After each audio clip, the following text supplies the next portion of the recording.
DJ box রুখতে আবারও কঠোর পদক্ষেপ নিল হরিপাল থানা। ডিজে বক্স আটক, গ্রেপ্তার 5। প্রাণ ওষ্ঠাগত করা ডিজে বক্সের বিরুদ্ধে হরিপাল থানা বারবার কড়া ব্যবস্থা নেওয়ার পরও হরিপালে ডিজে যন্ত্রণা কাটছে না। এবার হুগলি জেলার হরিপাল ব্লকের পশ্চিম গোপীনাথপুর অঞ্চলের পাঁচগাছিয়ায় কালী পূজা উপলক্ষে উচ্চস্তরের ডিজে বক্স বাজানো হচ্ছিল। হরিপাল থানা খবর পাওয়া মাত্রই সেই এলাকায় পুলিশের টিম যায়। ডিজে বক্স সহ 5 জনকে গ্রেপ্তার করে হরিপাল থানার পুলিশ। দেখুন বিস্তারিত আরামবাগ টাইমসের রিপোর্ট।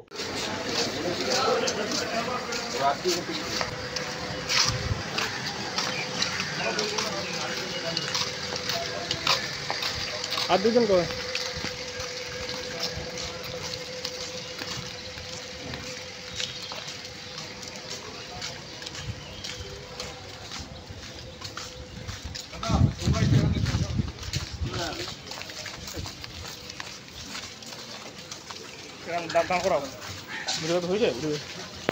আপনার উজ্জ্বল ভবিষ্যতের একমাত্র দিশারি জ্যোতিষ জগতে অদ্বিতীয় ডক্টর অঞ্জন শাস্ত্রী। দেখুন জ্যোতিষ অঙ্গনে অঞ্জন প্রতি রবিবার ঠিক রাত 12টায় শুধুমাত্র TV9 বাংলায়।